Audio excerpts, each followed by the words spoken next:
Welcome to the No Show. My name's Andrea Edwards.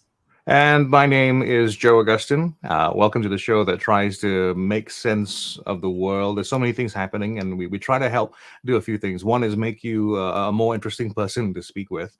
And also, I guess, have more foundation for what it is that you may get yourself involved with. We all get triggered in real life, I find. And sometimes we're caught up in conversations where we have a position, we're not too sure why we're there, but we're just very committed about it. And that's a little bit about what today's theme is going to touch on. So it's going to be a very interesting show. We also try to have a diverse point of view on this show. So we have invited to our show today a very special lady. She is a speaker. She's an author. And she is all about age diversity. She's not just new dressing, she's the C-nager. So please welcome her to the StreamYard. Hi, Nirja. Hello to both of you, and hello to everyone listening in. Have I been correct in my introduction, or would you like to refine that for us? Just a little bit more, Joe. I'm a generational collaborator. I call myself. My attempt in whatever I speak and write and research is to create a bridge between generations, because this is a time to harness that diversity. And what is special about the gap that we face today is its nature. It's not about clothes or music or necessary other some life choices. It's about power. It's about politics. It's about language. It's about resentment between generations. It's literally, I think, about survival of us as a species and of this planet, in fact. Which is what makes it more visceral and very important to address. It's affecting our lives. It's affecting our collective emotional and mental health. So that is what I. We're very glad that you could join us and add a perspective to our show today. And as always, we can talk about the show, the week that's gone by. A lot has happened. Yes. Yeah. It's very hard actually bringing the content together for the show these days because there's so much and there's so much going on. I was just having a browse and I said 1 hour. I don't think so today, but we'll try. Let's just try and barrel down this and see how it goes. Yeah. All right. So I'll start off with some quick takes. So the first one was an article appeared in the BBC and it was tantalizing signs of possible life on faraway worlds. And so this place is 120 light years away. And there's evidence that there is carbon dioxide and plant life and all sorts of things. I personally, look, I love science, I love space, I love it all, but I'll get excited when we actually address the damage we're doing to this planet. Because, I'm not looking for life out there that we can move us to if we can't address what we're doing here, because we're just going to go and screw that up, right? So another story that's been sort of literally circulating for a few weeks now is Hurricane Lee. And it's going to make landfall. By the looks of it, the last update I saw, it is going to make landfall, but most of the predictions have been that it wouldn't, but it looks like it potentially might. And this is up in north of the east coast of North America. So Massachusetts, up into Canada, Halifax, right? So it passed Bermuda as a Category 1. It's been a Category 4 and 5 out in the ocean. And what's the concern, especially up in Maine, is they've had so many extreme weather events. They've got so much moisture in the land, and now they're expecting a lot more water to be dumped. But they're also preparing for 20 feet or 6 meters of waves offshore, and wind gusts up to 70 miles per hour, which is 120 kilometers per hour. And obviously, we know that this is an area that doesn't get a lot of hurricanes, so. I think we'll be waking up tomorrow in the global south reading about this story. There's one important thing about this particular story, which is actually about the science of it, where it's actually escalated from a Category 1 to a 5 within the 24-hour period. Usually hurricanes take some time to cook, as they build up. So it's a worrying trend. Well, not trend, it's a worrying occurrence. Yeah. Nisha, is there some music going on? I'm going to mute you for a minute and see if it's you where the noise is coming from. Yeah, it is. Sorry, Nisha, I've just muted you, so unmute when you want to speak, all right? There's some noise in the background. Antarctica is another area that I've been keeping a very close eye on for a very long time, and there's sort of surges of news that come out of Antarctica. So when the scientists are there, so there's a 4-month window, which is basically December, February, March, maybe depending on the weather, and it's really about this time of year when the research comes out. And one of the titles is Antarctica may have entered a new regime of low sea ice as global warming ramps up. And I've been listening to other stuff where they're talking about what's happening in Greenland is impacting Antarctica and how it's all interwoven. So this is a big news piece. Antarctica was relatively stable until about 2016, and it was always sort of an outlier in the whole climate models. Well, now those things are changing. Another article, declassified US Navy file predicts 4 degrees Celsius warming within 17 years. So this was published in 2013. And basically by 2040, they're saying we're going to warm to 4 degrees Celsius, and that is catastrophic warming. I mean, if you think of 2 degrees warming, that's when we lose 99% of the corals. So 4 is unlivable. Fridays for Future, so Greta's school strikes. Apparently a third of the Swiss have changed their behaviours because of it, which is an awesome thing. And we're going to talk about Greta in our theme section later on, but there's a lot of strikes coming up. And I would really encourage, if you're a parent, get out there and support the kids. The kids shouldn't be fighting for our future. We should be fighting for their future. So let's make it, it's not a kids thing. Let's make it an everyone thing. There's another article called Experts Call for Global Moratorium on Efforts to Geoengineer Climate. Now, the irony of this, of course, is that we've already geoengineered the climate with what we've been doing with fossil fuels and chemicals, forever chemicals, all that sort of stuff. So I'm in strong agreement that as we move forward, we need to come together as a world and sort of decide what we should be doing. And the final one in the quick takes is Tim Derna, who's the 7th richest person in Australia, says that unemployment should be raised. So the interesting thing about this is he said the truth out loud, that many people of that sort of standing think, and any of us who've worked in business have heard similar comments. It's insensitive. It's out of touch. He's issued an apology. People don't believe him. But, I don't think he expected it to go as viral as it has. And even AOC has stepped in and sort of called him out for it. So, yeah, if he wasn't famous before, he certainly is now, probably not for all the right reasons. What about you guys? Any sort of news that's sort of capturing your attention? Well, when I was reading through the story, especially the geoengineering thing, I think what was interesting for me was the controversy around it, because geoengineering is about trying to do something about your environment, your specific environment, right? And I think it's about how it impacts neighbors and unexpected consequences and all those different things.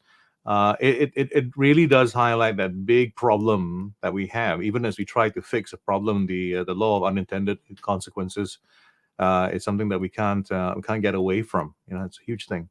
So it's one of those things. We're stuck in a place where even as we try to get out of it, we could be causing more damage or hurting other people as well. So it's a tough one. Yeah. Well, the whole removing the pollutants from the shipping industry, which has created a termination shock, which they believe is one of the reasons we've experienced such dramatic heating, right? So that's geoengineering in reverse, right? They went, so it's complicated. But anything else, Nisha, anything in India that's capturing your attention at the moment? Yes, Andrea, in India, the fact that we are wanting to send the garbage back where it came from. So you're talking about reverse engineering here. I'm talking about the garbage that has been dumped in a lot of Asian countries from the developed world. So recently we had this conference where we were talking about what technology can do to help climate justice, climate change. However, this also came up because trash, that India has not really been a problem creator in this area, but it's trying to be a part of the solution. And I think that is something that the government here is really working upon. And we do have vast areas in our country that still follow the rural, the climate-friendly way of living. For instance, in Gujarat, we have a state in Gujarat where people continue to feed birds. They keep water out for the birds. They have a certain way they live their domestic lives. So I think that is what I can add about India. Yeah, I think India could play a huge role in solving the problem, but we need lots of big money behind it, right? So Coca-Cola, the big plastic polluters, really investing in solutions, because it's just, and I went to what was called Garbage Mountain in Delhi and did a little piece a few years ago when I was there, and the individual contribution is small, tiny compared to, say, the American contribution, but there's 1.4 billion people. That adds up, right? Exactly. So the contribution is not that great, but you're trying to do what you can about the climate, and the government has put in several policies and is trying to implement those, yes, and create awareness. Essentially create awesome. Awareness in that. Yeah. Now India is doing a lot, especially on the waste side. All right, so let's move into some of the bigger stories. So the first one is we started the week, obviously, hearing about the devastating earthquake in Morocco. So far, there's 2,900 plus deaths. Although just today I saw some footage up high in the Atlas Mountains where the epicenter was, and these entire villages are just completely gone. So I think we're going to be hearing more. The United Nations estimated that 6.8 quake. It's affected more than 300,000 people, and many of the people way up in those mountains haven't even been reached yet. So the death toll could be much higher. But just as we were attempting to get our heads around the tragedy and the scale of what was happening in Morocco, the catastrophic flooding in Libya happened. So estimates expect the death toll could exceed 20,000, which, when it first happened, and I understood that like a quarter of the town of the Derna, a quarter of the city had basically been wiped out. So we're looking at least, I think, 25,000. Right now, the death toll is at 11,300. One of the headlines, sea is constantly dumping bodies in the area. It must be absolutely horrendous for the people on the ground. But seeing the coverage of this tragedy and watching, half the city washed away, and the fact that the flooding hit at night when everyone was still sleeping, we know that the scale of this is going to be huge. I've been listening to some of the survivors' stories, which I always find an interesting perspective after the big extreme tragedies like the fires in Maui. I listened to some of them, and some of them were saying that they were on the third floor in a third floor apartment, and they had to keep moving up and up to the roof of a 7th-floor apartment building. And then opposite them were friends, family that they've known all their lives, and they're all on the roof. And on one side of the road, they watched their friends on the other side of the road, the whole building just get wiped away in front of their eyes. So it's a horror and a tragedy that's happened over there. The cause is obviously intense rainfall, which, was from Storm Daniel, which also was responsible for the Mediterranean countries. And it unleashed record amounts of rainfall, but it went through this normally dry riverbed or wadi in the hills south of Derna, and the pressure was obviously too much for 2 dams that collapsed. And obviously we know that those dams were already called out as being, structurally unsound. So it's just it's a terrible story. It's a country divided, 2 political sort of ruling parties, one in Derna and the other part of the country. Getting help to this region is going to be tragedy. It's going to be challenging. And, but to me, the bigger message here is wherever we live, we need to understand the risks we face, and then we need to get prepared. And if our governments aren't doing this, because I think even a very sound structural dam wall with too much water isn't going to make it, right? So if our countries are not getting prepared, if our governments are not leading, we've got to call them out, because no country is ready. We are constantly reacting. We've talked about this all the time on the No Show, but we are constantly reacting to the tragedies that are striking. We're not getting ready for heat in the global south, right? Have you guys seen any evidence that anything's going on to get ready for the heat that's supposed to be coming. So Australia's first, we're next. I'm not seeing any preparation. Are you? And I know, Nisha, you guys have been through it for 2 years already. We've only had one. Yeah, no, I think in terms of preparation for heat, that there is how it's communicated and how it's put across. I think there's always this there's a euphemizing of terms and ideas so that it's not put in that way. It's not this we're trying to avoid tragic heat or whatever it is, but we are putting out some practices. There's more talk about doing things better for dealing with heat. But the core of the problem, it's like everyone's saying we should all try and do something about something, and people don't talk about the something itself, right? We take a bit of behavior along the way. So I think I think it's not fair to universally say that there is no preparation being done, but I think there is very little communication about the root cause of the preparations. If you look at I follow F1, for instance, which is maybe truly a controversial thing to say, but I can see globally what's happening from the F1 tour as well, that there are problems with heat. Heat is a thing that it's happening everywhere on the F1 circuit. And there's a lot of talk about dealing with heat. There isn't much talk about why the heat, so that sort of thing. Yeah. There is, maybe just not in the same circles. There's a lot of talk about heat, but maybe not where it needs to be. All sporting events, all sporting events are at risk with heat. I think it was Djokovic, was it, at the US Open? One of the male superstars said somebody is going to die because it was so hot at the US Open, right? Cycling, triathlons, Olympics. I was talking to someone the other day, and he was saying the Brisbane Olympics in the 30s. How is it going to be possible? We'll probably be well into 1.5 by then. So. Yeah, but I have written a blog. I have written a blog where I've provided as much knowledge as I can on what you can do to prepare, and you just translate that into Hindi. We can do a lot. Yeah. I want to share about India, Andrea. So one are the policies by the government, and there's a whole lot happening there. There's a national action plan. There are state-based action plans. In addition to those. There's a lot of talk about this at the school level, and children, the schools and the teachers, and that's a very important segment to create awareness, because parents do listen to their children. And I've been a school teacher for several years, and they do talk about how not to burn crackers, how not to contribute to the heat. And another segment that's quite active in India is the NGO sector.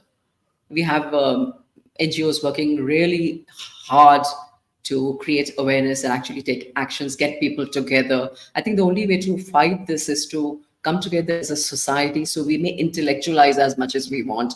We may draft policy, but unless implemented and unless this on the ground, things are not going to change.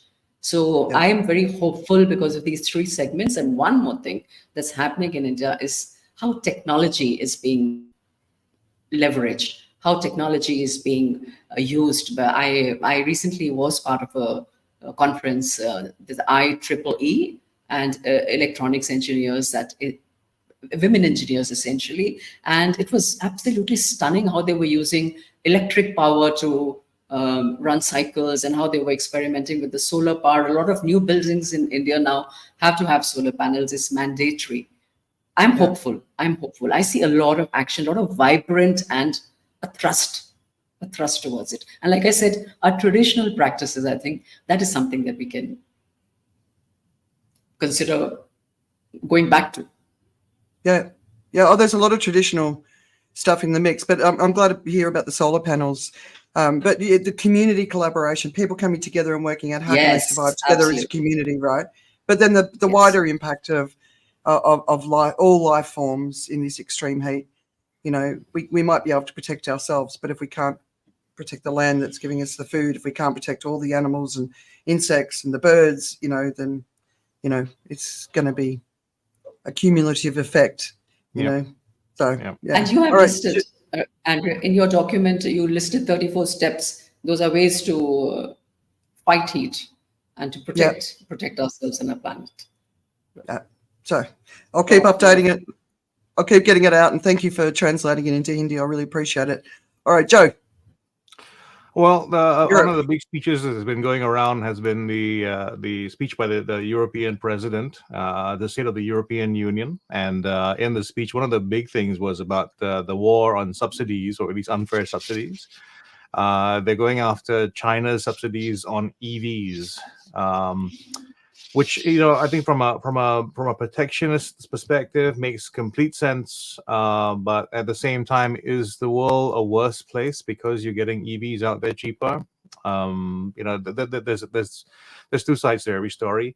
What they're concerned about as well is a unified response on AI, and they want to make sure that everybody's on board with AI. And I think simultaneously, what's happening in the US as well is that there is a big movement going on there by the lawmakers too. And I think that the other thing that I remember now was, oh man, I lost my train of thought. There was talk about, I forget. I'm so sorry. I forget about I forgot what the 5 takeaways were, but there were some big things. Yes, expansion of the union was on the list as well. They're not going to just stay the European Union as is. They're welcoming a growth to the union, and they've also said that their future is going to be tied up and aligned with what happens with the Ukraine. So this could be it's interesting tension that's happening there with Europe and by extension Russia because of that that particular position. But that's where they are. The European Union sounding a little bit more like America from a few years ago. Yeah. There's another piece that just we're not, when our politicians aren't leading us in the right direction overall. It's division, not cooperation, and we need to work together. Well, there's a kind of together and separate thing happening, as in, like, what people are trying to do is build bigger teams to go against each other. So there is on one hand, there is building more in terms of a larger organization of bigger groups of people working together, but there is a common enemy, and that seems to be the way. I mean, it's probably the way we are. We're motivated by that sort of thing. It seems very hard for us to stay focused on not hating each other unless we can hate someone else all at the same time. Yeah, I love everyone. I don't care where you're from. Yeah. And the other story, of course, is that I couldn't get access to the article myself, but it's something that I've been aware of for a while. That at the beginning of the end of fossil fuel, at least as an era, it's something to be thought of in terms of something that will take some time. It's not going to disappear just like that. I mean, there's too much investment, too much time, energy, sweat, and tears all built into the industry. So and we still need it. And we still need it. We still need it to make the moves forward, to create the solutions. We still need to use the old technology. But I mean, the writing's on the wall for the industry, and I think people know about that. And when you look at job descriptions within oil companies as well, fuel companies, you can see that they have, and some of it just people think it's greenwashing, but there is some real concern about how do you pivot an energy company so that it can still remain an energy company, because when the fundamental way you do business changes, what happens then? So if I think oil companies that pivot successfully, or fuel companies that pivot successfully from now, will go through a phase where they're going to be the electricity generators of the world. I think they're going to be somewhere in there in the play for creating cheaper electricity to power EVs and all the other solutions. And as an interim, but I think the writing's on the wall. I think beyond that, it's going to be very hard for them to take their existing business structure and value, the way they add value, so to speak, and run that 20 years into the future. That's going to be quite a challenge. It's going to be a challenge. Andrea and Joe, it's going to be a challenge, but I have a lot of faith in the young people today, because they really are forcing us to change. And a lot of young people don't want to join companies that don't have social impact plans in place or that contaminate the environment. And the social impact industry has come into its own now. It's an entire segment that is a lot is happening there. Social impact bonds, for instance. Yeah. So I think we have a reason for hope there. I They may find believe it that difficult. there is. They'll have to I do believe it. that there's a vocal minority prepared to stand up for their positions and will do what they do. But I do believe there's a whole bunch of people, and this is just based on my own experience of the number of graduates we have who end up in the financial industry. It's not all about just positive impact. There is a large number of people who just survive. They go and surviving is a different kind of a thing based on wherever you come from. Surviving in Singapore is having a pretty good job, affording your housing and all that kind of stuff. And much as I think what you respond in a survey is sometimes different from what you actually do. It reminds me a long time ago of what happened when there was a survey in Singapore about what's the best brand for a Walkman. This is a very old survey, obviously. But what's the best brand for a portable music player? Everyone says Sony, but the number one brand at the time, based on sales and everything else, was actually Aiwa. So there's a thing about what we do and what we want to say to others that we do. So not taking away from those who are doing it, but also saying that there is somewhere in between. There's always a balance, and this may come up again as we talk about market forces later on as the theme of the show.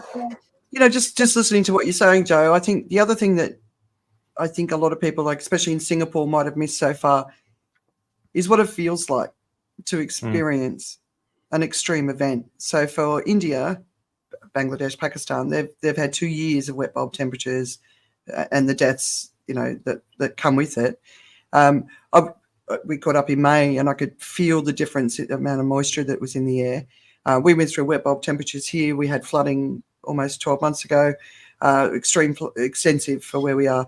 And every waterway across the island is sitting at the top. So if a lot of rain comes, we could be seeing it again. So the preparations and the thinking is going into that. But I think even, when we were talking to COVID, I kept asking you guys in Singapore, have you seen any shortages on the supermarket shelves yet? Have you actually seen any shortages of anything that you want in the supermarket yet? Have you, Joe? Yeah, no, not here. I mean, we haven't live seen it in yet. paradise. We live in a place where, management and logistics really just fill the gap. So it is paradise. Yeah. So we're constantly seeing shortages, constantly. Yeah. And sometimes it's and price rises. And you think for the average Thai person on the average income, like not just energy prices, but food prices, and watching them double, triple, So I think in some ways when you're insulated from what's going on in the world, you're not as aware of what you're doing and how that impacts it. But I think, based on what I'm seeing, the predictions that are coming for the next sort of 6-12 months, I think Singapore and all of Asia, the rest of Asia, will certainly have its wake-up call. Yeah, Europe's had it this summer. North America's had it this summer, you hope. But I think, I think it's coming for a few other countries. Andrea, we had a wake-up call in Punjab lately in the last, that was a month and a half ago, when there were excessive rains. And you saw water you never would have dreamt of seeing. Yeah. So the water was coming down towards the airport, and there were people, the basements were collapsing. And that is the time that there was suddenly, there were things not available in the market. So milk was not available one day, even though the area that I was living in was not affected, but there were these horrifying, never before seen WhatsApp, videos being circulated, and a lot of destruction, a lot of loss. That is, and you also happened in that area before. Right. Okay. And you were up there visiting your parents, right? But there's also been I was there visiting my parents. Tomato shortages, onions, and garlic shortages. Yes, I think it's absolutely. onion shortages that have created revolutions in the past in India, right? Yes. And we were running, there were people running with their non-veg, whatever they had stocked up in their freezers. They were running to their relatives to shift that non-vegetarian stuff there, so they wouldn't lose out on that. It was quite surreal. It was surreal. Yeah. You only imagined it, but here it was happening. Yeah. Interesting. All right. So, Nisha, I gave you a story that turns out it's very relevant for you.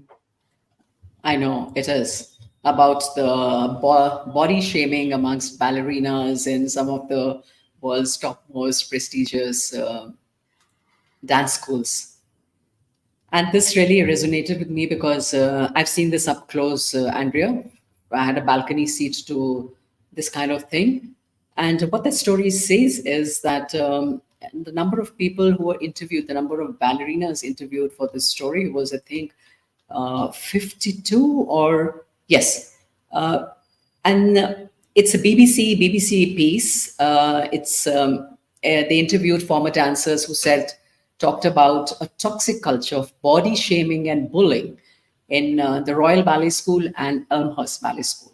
And these were ballerinas, 50 of them, who was studying there between 2004 and 2022, which is really recent. And there's talk of eating disorders. There's talk of mental health problems that came from all the bullying that happened. And there's a dancer who landed up in the hospital. And there are some dancers who are planning to, who've already begun the process of suing these ballet schools. And of course, when you go officially lodging these complaints, the response from the establishment is always save our backs. How do we cover up and how do we dispute the accounts that have been put out there? Now, these are, firstly, ballet is an extremely harsh dance. It's not, your body does not take the natural lines. These are very, artificial lines that they take when they're doing their pirouettes or they're doing their jade, all of that. So that is one. And secondly, the format that we all enjoy as audience. We like to see light people being lifted. There's a lot of partner work involved in ballet, and extreme physical fitness, strength, and plus, the balance, the kind of balance that you need to have. So given all of this, Andrea, I do want to say that there are ways around it. For everything that's happening around us, whether it's body shaming in ballet schools, whether it's climate crisis, I think the onus is collective. So people who attend, people who enjoy it, the audience, we have an equal responsibility. And the ballet schools, there are certain things you have to be a certain way. If they are able to handle it better at the time they're admitting students, perhaps laying down their expectations or helping them, supporting them with the choices they need to make to be able to be a successful, let's say, ballerina. But we are today in a world where this kind of talk just doesn't hold any water. It is unacceptable. So it is horrific that those dancers ended up with the kind of conditions, the kind of shaming that they did, and the suffering that they had to go through. But so this is the time for institutions and ballet schools and any organization that is training the young to offer greater support, to be more sensitive and alive to the harm that they could be doing, or how they could be contributing to the dark side, let's say, of that profession. Yeah. Well, the girls should be healthy, right? I mean, the absolutely. They should be healthy. They have to be. They have to be. In their mind and in their bodies. I've got a controversial view about this. I mean, it's just about, like, for instance, bodybuilders, right? Bodybuilders, when you see them on stage at their best performing, they're actually at their worst health. I mean, that is the way this particular sport has evolved. And to me, I think if you end up at a high-end ballet school, you haven't got there because you just got there after finishing your HSCs in geography and said, I'll try ballet, and you got in. It's not a journey. It's an elite sport, and it's one of those things where, like, amongst the jockeys, they go like, well, being small is part of it. That's what I think about it. And I think sometimes what happens is people sign up for challenges that maybe they're not prepared for. This is my controversial view on this, is that people sign up for challenges that they're not prepared for, and they say, oh, you know what, we should make it all easier. And I have trouble with that. I have trouble with elite, like elite performance, where the preparation work for elite performance is where it is, and then they say, well, yeah, but we really need to be doing this instead. And I agree. I agree that we should.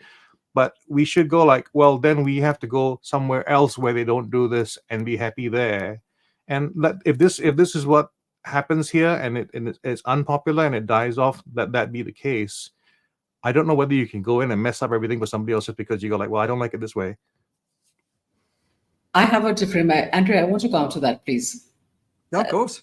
I have a view on that. See, now, would you say that we need to eradicate or do away with ballet, or we need to eradicate or do away with hunting, or horse racing or any of that?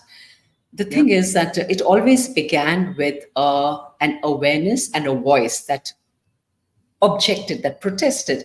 That led to advocacy. Advocacy led to laws. That's how your suffragette movement started. That's how we started voting. That's how women started entering the workforce. Similar is the case with the performing arts. Performing arts is a pendulum. So you swing one end and then something happens, and then you swing back to get into a space of balance. Right now, if there is awareness that this is happening and these ballerinas are talking, they didn't talk some years ago, but they're talking about it now. Now is the time for these institutions and ballet schools to take cognizance of the fact that, and then rework their training programs and include support and be ready to accept that this is another, just segment that they will have to provide another kind of system. They will have to rework the system. But we don't want to do away with ballet, and human spirit will always strive and want to do these impossible looking things. I think that's the beauty of being human. It'll always be there. It's a question of along the way reworking it and, finding a sustainable way of doing it. Yeah, if these young women are becoming traumatized adults, many of them dying because, they became anorexic because of the pressure, or they developed mental health issues later in life. Well, maybe it's time just to rethink that. It's just about how do we do it differently, because male ballerinas don't get the same pressures as female ballerinas. And, how skinny is skinny enough? Every sport has its physique, right? We know that. And bodybuilding is an interesting example because it's a sport of self-abuse in every way that you can possibly imagine it. But and I used to do bodybuilding for many years, so I loved it. But like the Williams sisters, they changed the female sport physique for tennis. Simone Biles in gymnastics, she changed the physique. The girls that are coming out and saying for beach volleyball or for gymnastics, we want to wear different costumes so that we're not sexualized. Or different costumes, not costumes, whatever, uniforms, right? So it's okay to change things. It is a when it's different doing way harm. of doing it. Yes, absolutely. Yeah. All right, so I'm going to stick with the polycrisis because to me that's really the only thing that matters in the world right now. A big piece of news this week is Earth is well outside the safe operating space for humanity, as we have now passed 6 of the 9 planetary boundaries. And I'm going to show you what that graph looks like. So you can see these are the boundaries. And the essence of the message is it shows that most global systems have moved beyond the stable range in which modern civilization emerged 10,000 years ago. So the planetary boundaries are the limits of key global systems such as climate, water, and wildlife biodiversity, beyond which their ability to maintain a healthy planet is in danger of failing. And I'm going to show you the comparison for the last 3 times this was released. So first time in 2009, 2015, 2023. So you can see it's significant. So this is the first assessment where they've done all of the 9 planetary boundaries. And I was actually kind of a bit surprised to see that the ozone is still looking okay, because what's going on in Antarctica is impacting the ozone. So yeah, basically it's the first scientific check for the entire planet. So 6 have been passed, 2 are judged to be close to being broken: air pollution and acidification. The one boundary not impacted is the ozone. Basically what the scientists are saying about the most worrying aspect of what we're seeing here is that all 4 of the biological boundaries which cover the living world were at or close to the highest risk level. And the other thing is Professor Johan Rockström, and I'm going to share a video interview with him in my weekend read. So basically what they're saying is this is impacting planetary resilience, so our ability to overcome. So none of these are tipping points. So if we come together and do what we need to do, we can fix what we've broken. But yeah, that was a big piece of news for me this week. So Any thoughts? Well, I was actually surprised as well to find that they were 3 intact. That was Two. 2 intact. No, Sorry, I thought. no, so one's intact, two are close. So I Right. wouldn't call them Okay. intact, but yeah. Yeah. I thought they'd be worse that way, but yeah, it's one of those things where it's a kind of thing where we don't have a speedometer on it as we're doing our day to day. We don't see where we are. We don't see that we are revving into the reds. And this kind of thing is a good reality check when you look at it. But I think the problem is day to day there isn't that thing happening. It's almost like you need to have these 9 meters almost running on everything you do, so that there's some kind of a heads up display that says this is how what you're doing right now is impacting this particular area. That kind of feedback might work. I mean, it's an impossible ask for now, but if if down the road we have heads up displays and ways to give feedback on everything you do, that would be interesting. Yeah, I mean, if you go back to this, right, and look at the triple, where we were 2009, 2015, 2023, are we going to come back in 2030, whatever year, and have the rest of them all gone, and everything's still going up? We're still producing more, we're still releasing more emissions, we're still releasing more chemicals into the environment. Are we still going to just keep going? So I don't know. Hopefully the 2023 version is enough to make everyone go, wait a minute. We've got COP28 coming up. All right, I'm just gonna. I think it's I've just muted you again, Nisha, just in case. So are we gonna keep going? Or are we gonna start doing something about it? And like individually, what can we do? Not a lot. We can change our lives and encourage everyone we know to change our lives, and we can ripple out and influence everybody we know in the world. But these are massive systemic changes, and our behavioural change will also help in the bigger picture. But we need that global leadership to really make sure that we're going to address this. Yeah. I'm just making a correlation to Greta's Friday strikes. I think as much as we think we can't do things, there is some impact. I mean, there is. I think in that particular report they were talking about globally, it reached out to millions of people as well, and there is a generational change ahead of us. I mean, I've been noticing in our own home as well, just how we are in general, just doing more things automatically.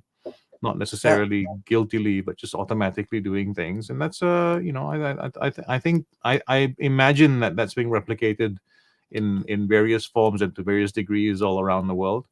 And I think we're moving in a better direction than we were before. Yeah. Now we just need massive escalation. I'm about to launch something because I think the greatest opportunity that we've got is for the middle class to come together and change the world from the middle out. We'll have to crash the global economy when we do it, but I think it's probably our only chance. So I'll be looking for your feedback on that, Joe. Yeah. It's called. Big hello to everybody listening in on LinkedIn right now. The title is "We Need a New Middle Class Dream." So that's I'm gonna try and get that out soon. But that's where I think the power base is in the world, and it's time for us to embrace that power and go out and use it. Yeah. All right, Joe. Yeah. Well, touching on business, most of the world's problems in terms of fallout, disasters, and recovery apparently is linked to private equity. So the governments, when there are issues and problems around the world, there's all kinds of rescue and recovery, and a lot of that is actually subcontracted. A lot of that is actually engaging private companies.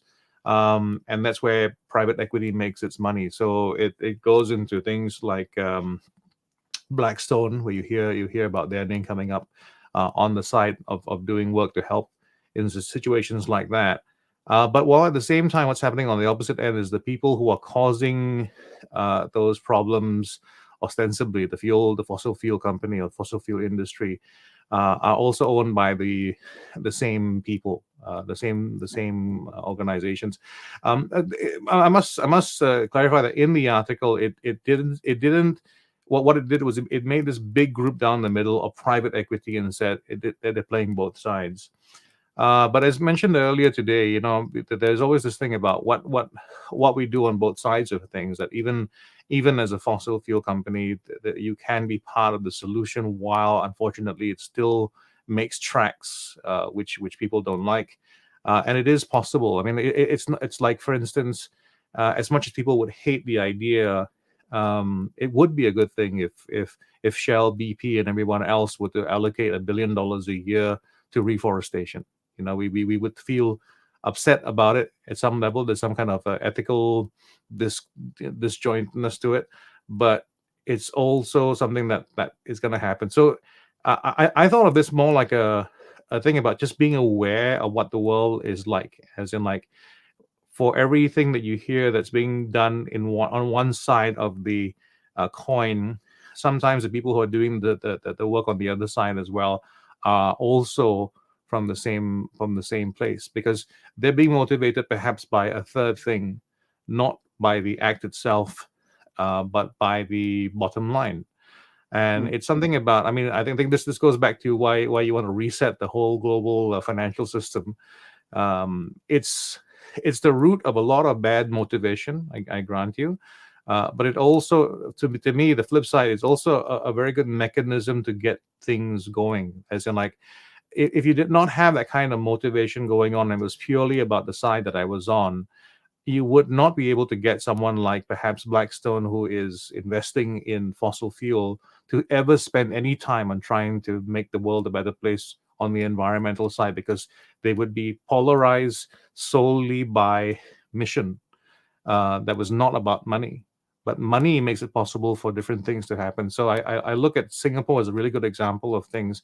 We move in the direction of motivations, and we use incentives and punishments to try to get certain things done, and the market does move with it, while simultaneously we're doing both things.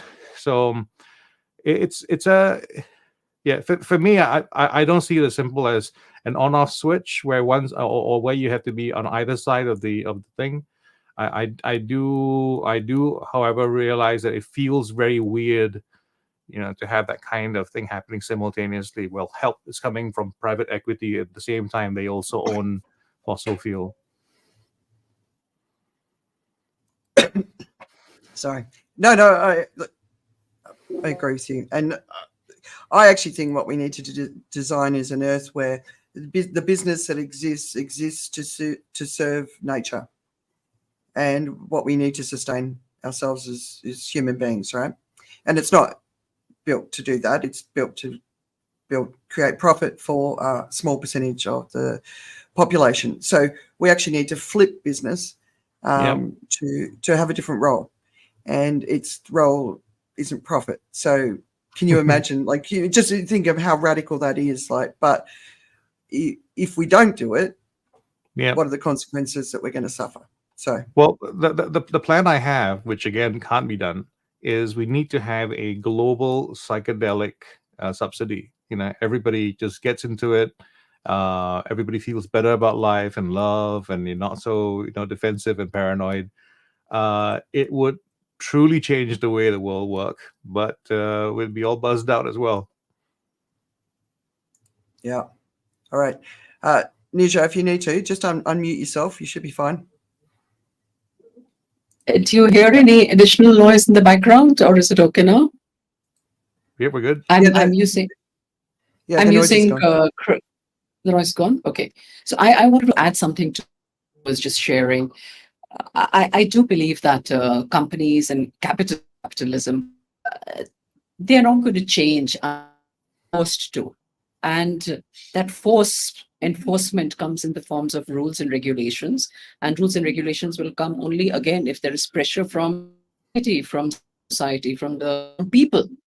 So you talk about people, planet, and profit, right? They three go together, and they need to go together in a sustainable manner, which is where I feel that impact investing, the birthing, the coming, coming together. It is coming together. It's not come together fully, but coming together of impact investing perhaps has a chance at, let's say, saving capitalism. You can't do away with capitalism entirely, and but impact investing, not the way it was known traditionally, where you retired, you waited to retire to then start investing or donate money and all of that, but something new which is happening today, a reformation of the rules that govern the economy. And for example, until now, companies that have harmful investments which offer inflated profits, but then they're not paying for the damage that they're causing. Yeah. But the new programs that are coming in, when they force them to pay for the damage they're causing, and then they have to, there are carbon credits, there are, like I said, these these social impact bonds. That is when people will be forced to change, and they are changing. So Sir Ron Cohen, he's brought about a revolution. He's considered the father of social impact. He says that today, we are creating a situation where you don't require to reduce profits in favor of impact. So you have carbon pricing, you have subsidies, you have your regulations, and then investors pay the cost of the inputs and are rewarded for the value they create. I think that's the gap between investing and impact investing, which is happening today. And that's a welcome sign. I want to share that. And we can All lobby. right. We lobby for changing rules. Sorry, Andrea. Our job is to lobby for changing rules. Yes. Yeah. I like your hope, but I'm not feeling it as hopeful. But anyway, Nisha, Okay. Elon Musk is in the news again for lots of different reasons. What have you been picking up? Elon Musk, when you say that name, I get there's some kind of a chill up the spine, because when he changed that to X, that seemed so ominous. That little bird was so cute and so friendly, and suddenly you have this X. So that by itself was disturbing. And yes, he is in the news. He's often in the news, but right now the story is seems to have changed a little, because there's an article in the New York Times, and it says that there's a new book by Walter Isaacson, who's also published a book on Steve Jobs, and the comments from him are interesting. Some of the comments I'm going to read out. He says that Elon Musk buying Twitter was insane, as he lacks empathy. And here we are on and on and on about how important empathy is. He's driven by demons, is how he describes him. And Elon Musk has multiple personalities. At times he'll be funny, others he gets into the demon mode. So there've been reviews. The headings have been from the New York Times. Elon Musk wants to save humanity. The only problem, people. And this biography, it depicts him as a man-child with grandiose ambitions and an ego to match.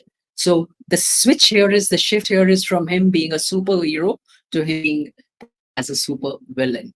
And here's a man who wields enormous power, more than any other person on the planet, and at the same time, paradoxically, comes across as a person who's estranged from humanity itself. So that is something I think very striking. And there is one more thing about him in this article, Andrea, that's his anti-Semitism. So here's a person talking about freedom of speech, but what is actually happening on Twitter, which is now X, he often protests in favor of freedom of speech, but this article says that he's perhaps the worst ambassador in America for free speech, and he runs Twitter, or X, as a generalismo of a banana republic, this article says. So there has been recently a lot of anti-Semitic speech on Twitter, on X, and it was sparked, I believe, this wave of bigotry on the August 29th because of a meeting between the Anti-Defamation League chief executive, Jonathan Greenblatt, and X's new chief executive, Linda Yaccarino. So they said the purpose of the meeting was to address hate on the platform. But as soon as the meeting was over, there was this hashtag trending, hashtag ban the ADL. ATL being anti-defamationally. So that's where we are with Elon Musk, and it says that he can set whatever speech rules he wishes, but do not be fooled when he defends his decisions by shouting free speech. There are these words that the author is reminded of, and it says, "You keep using that word. I do not think it means what you think it means." So Musk isn't promoting liberty. He's using his power to privilege many of the worst voices in American life. Yeah, that's what it is. This article says. Are either of you actively participating on X? Everybody I know went long ago, but the last strugglers sort of abounded it in the last 12 months. Are you guys still there? I've never been sort of like playing in X. I get my updates, and every now and then I'll see some news from someone, whatever it is, and but I don't really react to it. And I'm, at least I must say, in my feed, or it's what I tend to see. I don't see the examples that people tend to be talking about. Like we're talking about all this anti-Semitism and what have you. I think it's part of the algorithm. I'm really not participating in anything close to that, so I don't see anything that's close to that as well. So it's very hard to talk about. If you want to get a sense of the hate that's going on, just follow any of the climate scientists or Greta Thunberg, and you'll see plenty of ugly speech. And that's I'm still there. It's one of the best communities. As far as the climate conversation goes, it's one of the best communities. Absolutely by a long shot. So I'm still there, but there's days where you kind of walk away feeling dirty, having witnessed the ugly side of humanity. Yeah, it's a smoky bar room with the good band. Yeah, it looks like Nisha's seized up there, but hopefully she'll be back. Can you hear us? Yeah, yes, I can hear you. Yeah, you've seized up, but it's all right. You still look beautiful. Okay, thank you very much. I wanted to add, Andrea and Joe, that I used to be on Twitter quite a bit earlier, but I really am repelled by this new name, this X. It really gives me that feeling of, something ominous. So that is there. And also this generational thing that you just spoke, I do have, I do want to take some names in India. Greta, of course, is representative of what the youth have, how the youth have shaken up things. But I want to take some names here in India also. There's a Sneha Shahi, there's a Sagarika Shriram, there's a Hina Saifi, and there is a Soumya Ranjan Biswal. The whole lot of them who are really championing these causes. There's somebody who's after the ocean. There's somebody after the, trying to bring the way menstruation is addressed, giving that a revamp, turning it around. So as long as these voices are there, some action is bound to follow. I wanted to share that. Yeah. And I don't agree. I don't agree with Joe. I did a survey recently, Andrea, in a company where I was talking to the new joinees, and I asked them, what would keep you back in the company? Would it be promotions, money, or would it be experiences and opportunities to upskill, opportunities for personal growth? And 98% of them picked experiences and opportunities for personal growth. So granted that maybe all of them were ticking it because that's politically correct, but I do believe that even a small margin is something that will eventually get built upon. Yes. Yeah. No, I think it's really good that people know what the right answer is. That's a significant. I think it's significant that we have at least that, right? People know that there's a right answer, there's a desirable answer. It may not be exactly who I want to be today, but as you self-actualize, I think what happens is you end up, hopefully, heading towards those right answers. You want to live your own story to yourself. So I always see it that way. I feel like I think first is knowing right and wrong, so that you go, Yes. okay, I know where the right exit of this, which is the right way to go. At least I can start moving that way. I'm someone who doesn't trust people fundamentally, as in I know that people lie, because everybody wants to be liked, everybody wants to be on the right side of history. So they will say what they feel should be said.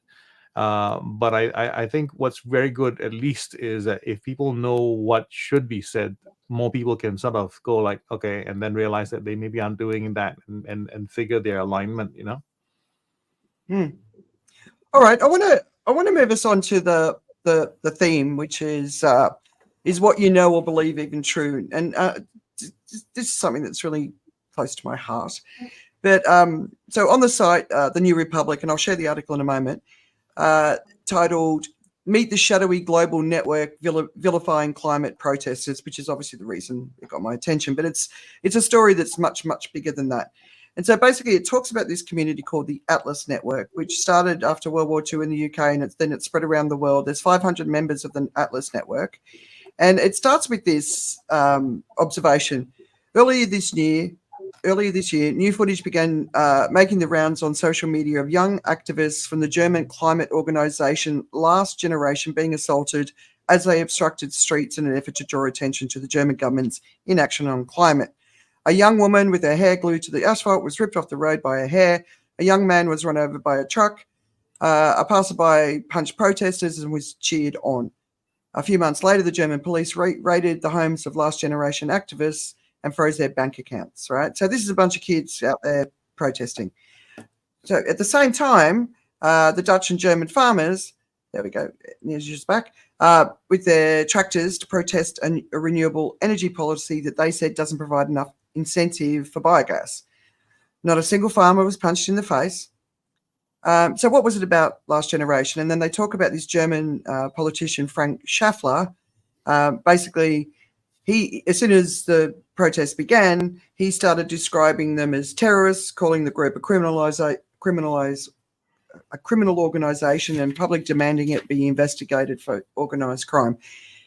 And then the media outlets like Welt, which is conservative but more mainstream, to Spiegel, soon started to echo the same sort of framing of the issue. So if you're a climate activist, you were a terrorist, you were, all of these sort of things. So this organisation is, there's 500 think tanks around the world. In Australia, Rupert Murdoch's a huge part of the Australian one, right? Which, not surprising.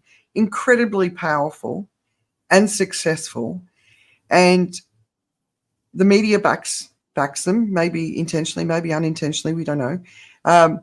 But it's far right leaning, it's conservative, it's Christian as well, typically. But when you look at all of the different countries around the world, I really want to encourage everyone to read this article. But what surprised me was that the Greta's movement that we were talking about earlier was the first thing that actually made these guys go, what are we going to do here? They were really blown away by the power of the youth. And so what they went out and did is they called them Nazi children. And every time, I'm sure you've all seen people attacking Greta, even within your own communities on social media. I've seen it, and it always horrifies me, especially when she was a 15-year-old girl, right? And all the stories around Greta that we've heard over the years, it's all from this group, because they're also very, very effective PR practitioners. So they're weaving their message and they're having an impact. And, there's stories of Rishi Sunak thanking one of the think tanks for writing the law which criminalize protesting, which is a basic right of democracy. And I just really want to encourage everyone to have a look at this piece. But what were your thoughts when you were having a look at it? Terrorist networks. I'm just looking at an extremist organisation seeking to break down a liberal democracy and the rule of law. These are the sort of comments that they come out with. What were your thoughts? Well, one of the first things I was trying to do is actually find the other stories and the other perspective also in the German press. I couldn't quite find them because it's not in the language that I was looking for. I think this is actually a testament to the state of which Russia wants us to be in.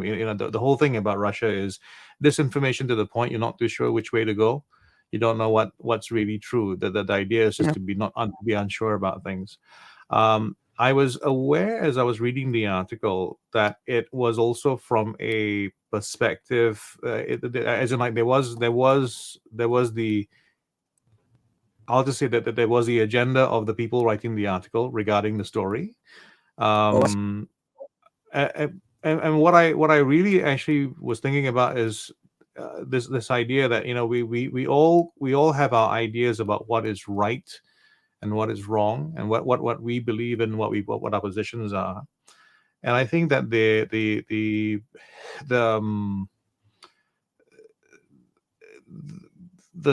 strength of the people coming together and standing up for what they think is right, however misguided it is or whatever it is, I think something that's sometimes the difficulty we have, that there are two sides of it, and they are powerful. I'm not going to say that they're not powerful. I'm not saying that they have bad impact or whatever it is, but they're also doing what they think is right. They're doing, you know what I mean, they're trying to talk about their truth as well. It's always to me being the challenge, as in like we have to work at this idea of balancing by doing something more on the other side as well, you know, like to have the equally large think tank of liberal or more you know, like fact-based or science-based groups or whatever, that are more vocal, that spend the time and rally and get their supporters as well. Because I think like you have champions like that in the world as well. You have the Steve Wozniaks who will throw his money behind more scientifically based ideas and try to, you know, I mean, he's done some strange protests in his time as well. But you know, I think that's the kind of action that has to come from it. Is, and like I don't know if it always has to be they're doing that, let's kill that snake. It's almost like we have to do something as well. I feel the communication from the other side has to be better. You need to have better PR. You need to have people who are good at spinning the stories. You need to have people who are good at thinking, and well, they go gather a group together and say, okay, let's come up with a really good nickname for that side and what they're doing, so that it really sticks, you know. So it's really one of those things. I feel, yeah, they've done such a good job, and it seems like we want to say that, oh, all this time they've been doing that, and I go like, okay, well, actually, the flip side of that is all this time we've not been doing the same, or we've not been trying to do it better. Like for instance, global communication on climate change. For too many years, it was global warming, without realizing that on the ground it confused everybody. You know, scientific people understood global warming, but your average person went, global warming, I don't understand. It's cold. You know, it just didn't make sense. So that part of it, I think there's something to be. It's almost like it's a lesson to be learned as to how we can turn it around. Yeah, one of the things I was thinking is we need to get some very powerful think tanks going the other way. But the comment that you made, they think that what they're doing is right. If you look at the founding, you know, he saw socialism as, you know, the failure. The problem. You know, and the think tank was very much part of getting Bolsonaro voted into power. Also, Margaret Thatcher voted into power, right? And so I fully appreciate that. But if you want to fight for what you believe in, if your strategy is to destroy the credibility of a 15-year-old girl, then we've got to kind of sit back and go, well, what do you really believe in, right? Because and it's funded by the extractive industry. I mean, if it was funded by the churches and the temples and the Greenpeace and, you know, all those sort of good businesses that want to do well in the world, you know, if it was funded by goodness, but it's not. It's funded by destruction. And they've been fighting for as long as they can to keep going. And now here we are at a point where many people don't think we've got any chance of avoiding civilization collapse. So is it thanks to these guys? Is it us for not doing enough? What is it, you know? Nisha? I want to come in here.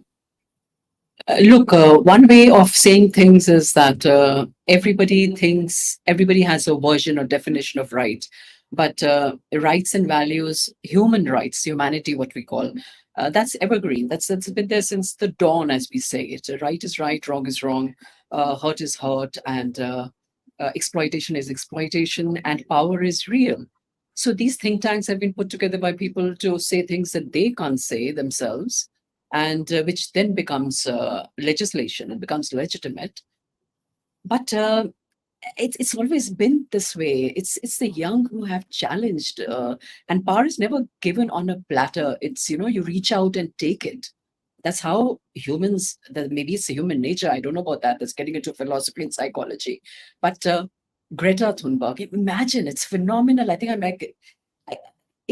really moved by the fact that this woman sitting outside that parliament with her water bottle, just sitting there days on end, and then gets inside, and then she's speaking there. She's asking those leaders, who would have thought some decades ago, and this image is that somebody so young would enter that arena and have a point of view and is expressing it, and people are listening, and it started a movement. Malala Yousafzai. It's not right for young people to be having to walk across mines to study, for heaven's sake. This is not a question of whether I think it's right or you think it's right. This is right. This is wrong. So I believe that there are certain values that will remain, that were evergreen, that ensured our survival, that will remain like this. And it's again the young people and people whose interests are served by continuing to be in what is the term for it? Continuing to be the way they are. They'll continue the way they are unless they are shaken, unless they're forced to take action. I think they are being forced to take action today. Leaders, Yeah. Yes. I was listening to some research, it's American research, and I can't remember to reference it, but basically what this research found was that 30% of humanity are narcissistic and sociopathic. I think we've talked about this before, Joe. So basically the exam or the study, whatever it is, basically they said you've got this huge block of land, and the questions were alluding to the fact, would you only use so much to sustain your family, or would you take everything that you've got and destroy the land? And 30% of people basically said they'd destroy the land, right? And so the argument of this research is that the typical people that want to head up businesses, become government officials, elected officials, they tend to fit into this bracket. And then when they move on, there's always somebody else to fill in the blanks, right? And they're surrounded by similar people. So basically what the problem we've got in the world is that 30% of the population have moved into these leadership positions who are making all these decisions. And there's 70% of us who want to take care of our land. We need to get organised and have a bigger voice.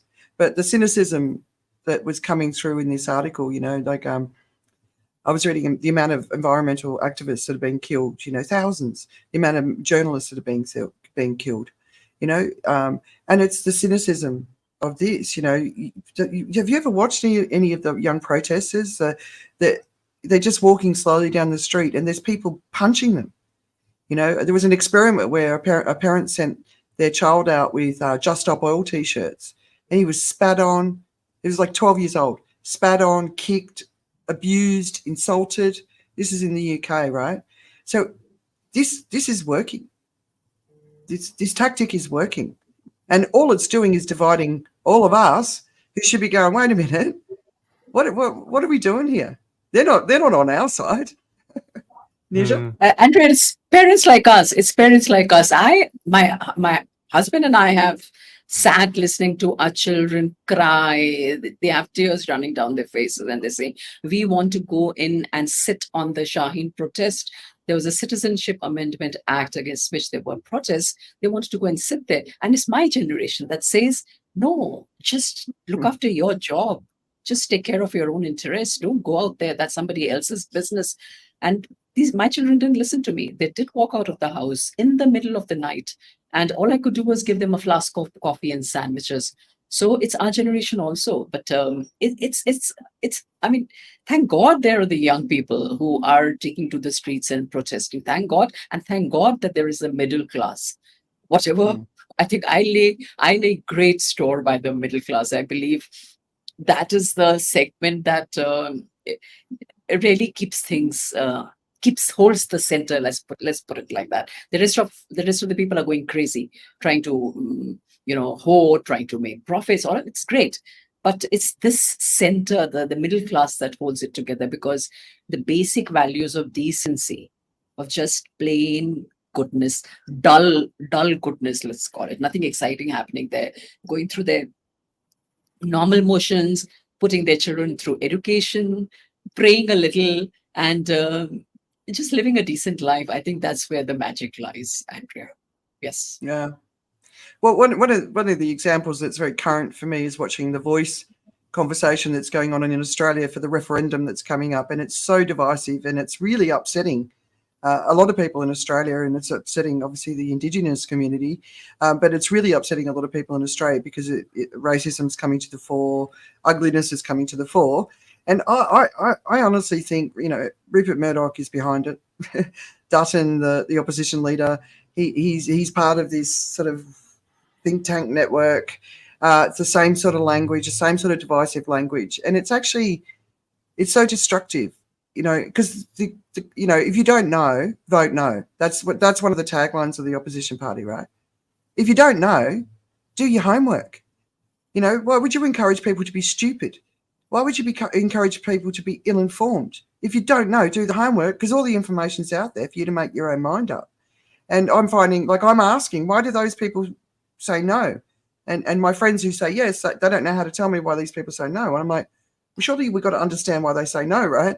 So the manipulation that's going on, and this, you know, I think a lot of Australians will be very ashamed if this referendum doesn't succeed, because the world will think Australia's a racist country, but actually what we're seeing is the power of this manipulation at play. And I think Murdoch is really still kicking himself because he lost the last election. The Liberal Party didn't lose the last election. He lost it because the Australians said, we're sick to death of you. You know, we're sick to death of your climate coverage, as people are going through the worst fires back in 2019, 2020. The whole COVID coverage in the Murdoch media. They're sick to death of the message that he and his media empire is putting out into Australia. So it's almost like they're doubling down now because they didn't like losing before, so they're not going to lose this time. You know, that's. Any final thoughts? Well, the thing that I've always spoken about, especially when it comes around to politics or things like that, right, is that every person has an obligation to try to fight for what they believe is what they believe is the right thing, and they you know, like the obligation of any political party, for instance, that is in power, is to remain in power. If they truly believe what they're doing is right, then you should want to do that. And I was thinking about the balance of the problem that we face is that there is this thing about rising to power, and as you get into power, there's a kind of it's almost like, and I say this not in financial terms, but there's a kind of corruption that automatically sets in as you have power. And then you're obliged to more people, then you're obliged to toe the line a bit more, and then there is the more and more you begin to think in terms of what should be said because you wear this badge, or because you represent this or that or whatever. So there's a kind of thing that happens there, because as you were talking about the middle class rising, or at least being the nice boring center, is that once the middle class rises in terms of its influence, and maybe in terms of its finances and wealth as well, then they more and more begin to realize that they're kind of entrenched into systems where if they rock that part of it, they might be upsetting some people that are part of the comfortable life that they maybe have come to enjoy. Because I found myself to be challenged that way, because you know, me and my controversial mind. I've found that in terms of business, I've had to hold my tongue on certain issues, because I realize that, you know, that affects people in certain ways that may not be favorable in terms of my family's well-being, in terms of my being able to earn a living. So, you know, it's that kind of challenge we face, that we're never facing anything as in one state forever. You don't start as day one the youthful person that on your 50th birthday is still as useful and has as youthful and has the same amount of vigor and degree of risk. You are a different person because you have different circumstances and you've lived a different life. You without wisdom to go into a protest in the middle of the night is very, very invigorating. The same, but a 55-year-old person like myself, maybe, who has to think about family and what have you, who believes in the same things, but goes like, oh, it's pretty risky if I don't come back home, though. So, I would feel different about that particular experience. So, but we should all be able to go to a protest and feel comfortable that we're welcome there, because that's part of being in a democracy. We have the right to peaceful protest, and it is the right to peaceful protest that is being infringed. It's not even the radical stuff. And one of the things they keep talking about is that they're expecting these protesters to start getting into extreme activities. And I'm like, well, the only reason they'll be getting into extreme activities is because of the way you've treated them, the way you've locked them up and jailed them. And if that happens, then it's actually your fault. So it's a bit, I'm just so sick of these cynical politics and, the Trumpian sort of, and it's not even Trump, it's because Bolsonaro's the same. And it's fear-based. The UK, exactly, right? Yeah, it's control based on fear. Yeah. So if you use fear and doubt, that's the Russian way. You create this. I'm not too sure, so I don't know, so I'll say no. That kind of thing, right? So what I was getting at in terms of the circumstances or differences is like one example I always use is when I talk about roller coasters. I like roller coasters. I used to like roller coasters, and I was trying to check out a roller coaster to see if I could put my daughter, who is in a wheelchair. She's got disabilities, right? And I was trying to assess the roller coaster for whether or not we could take her on it, right? And what that really did was it changed the roller coaster for me. It was from something that I just enjoyed for the thrill of it. It became this thing where I was now assessing it for all the different aspects of the bumps and the danger and the this and that. And that same roller coaster ride that used to give me thrills left me with a huge headache after I'd been trying to assess it, right? So it's always this perspective, the same experience, but that perspective and where you come from with the different objective and life experiences, it can really make a difference.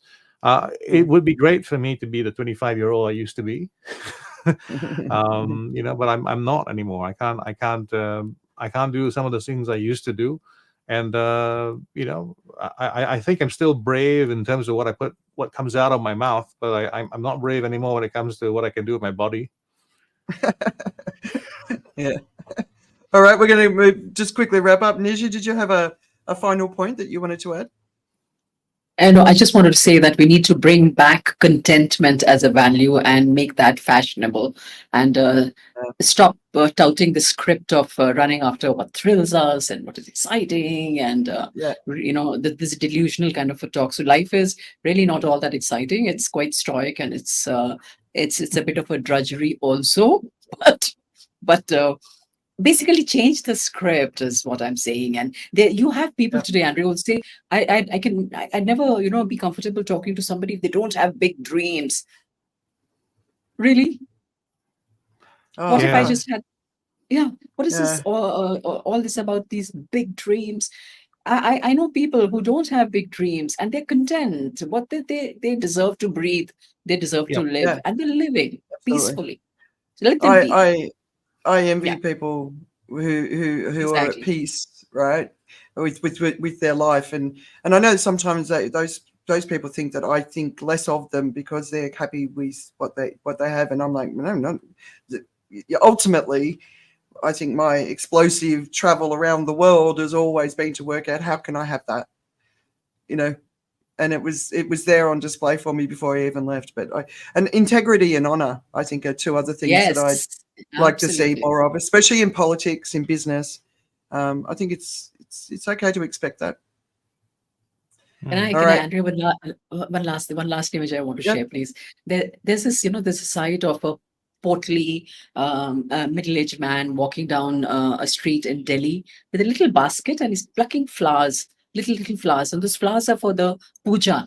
that his wife is going to do back home. And I know that the wife is not 36, 24, 36. She's a regular Indian homemaker, and they're perfectly at peace with themselves. And I would look at them and wow, they have what the whole world is running after. They have it right Yeah. here. So they are the center. I feel that they are the people who are holding the center, essentially, just taking care of their families. Yeah. They're the heroes, right? Yes, to me, they are the heroes. Yeah. All right. So what's keeping you distracted? Joe, do you want to go first? Well, I'm still continuing down the barrel of finishing off the series House, who, as I mentioned, has a lead character that is not the most. He's not most socially acceptable. He enjoys telling people they're wrong. He likes being right. And then I told you how last week I realized a lot more that I'm probably House. I'm that kind of person in real life as well. And I've been exploring personally the idea of lying for good,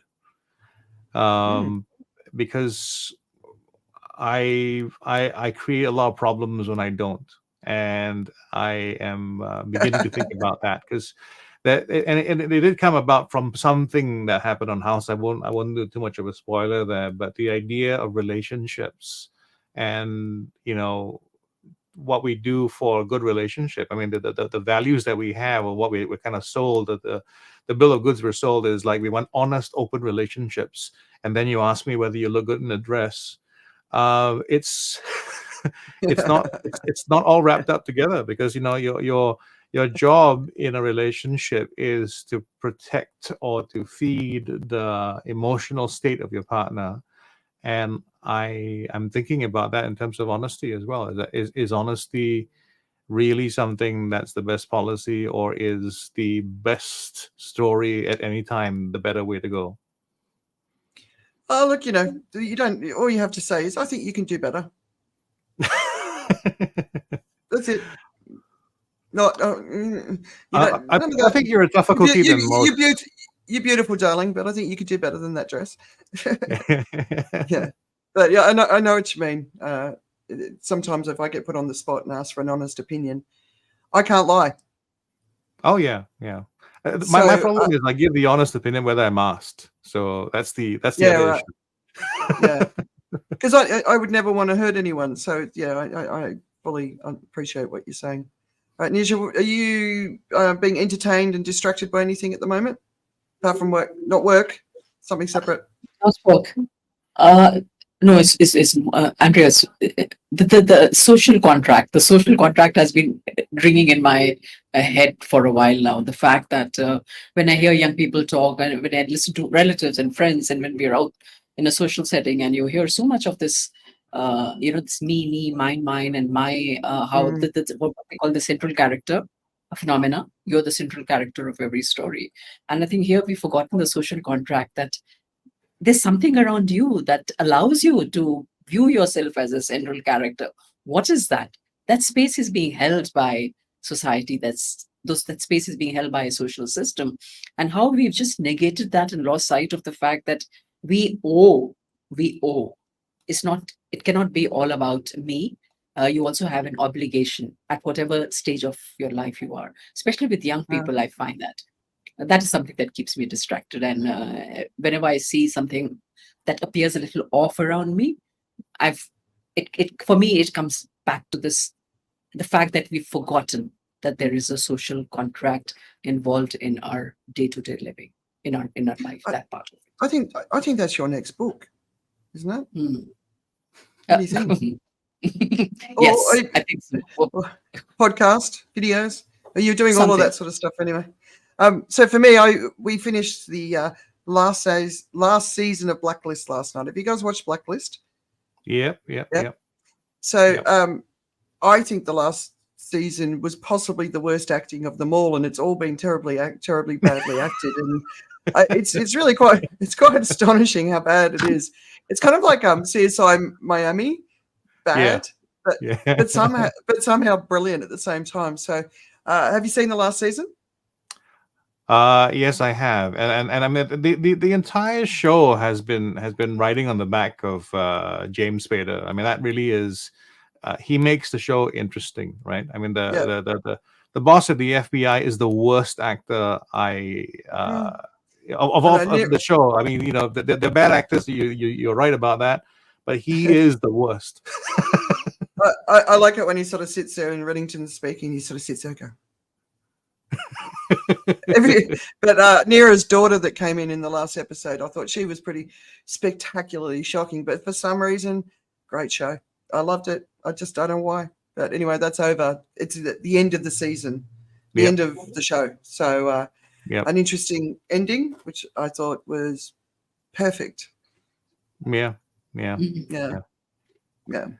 So I recommend it. All right, guys. Thanks so much for joining. Nisha, thank you so much for joining us. Oh, fingers up. Well, one last thing I want to share, and this is not diplomatically correct, but right now, India, right now, India is in a bit of a sweet spot because the Chandrayaan happened and G20 happened, and my family, my grandfather came from Pakistan, so Indo-Pakistan, we have India-Pakistan, we have a love-hate relationship.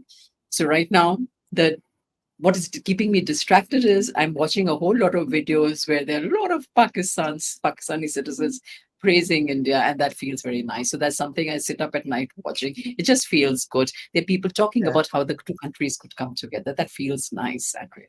Yeah. Oh, that would be so good, wouldn't it? Wouldn't that be amazing? Nisha, thank you so much for joining us. Really, really appreciate it. I hope you enjoyed being here. Thanks, everyone, for joining us. Really appreciate it. We didn't have anyone talking to us today, but that's okay. That's great.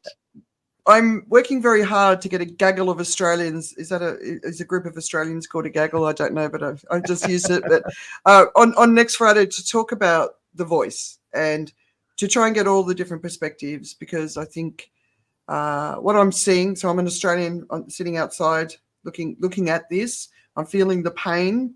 I'm paying enough attention, but I'm not in the middle of it like they are. And I was in Australia when the referendum on the right to marry was happening, and that was very upsetting for a lot of people. And it feels like we've gone into another referendum, which is upsetting a lot of people, and it's not good. So I want to just talk about it.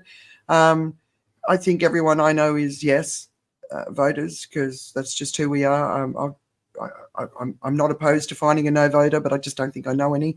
But anyway, going to try and do that. So come and join us next Friday. But good to see you, Joe, and thank you so much, Nisha. And we'll see you guys for the No Show in a couple of weeks. All right. Bye, everybody. See you. Thank you. Bye-bye. All right. Thank you. Bye.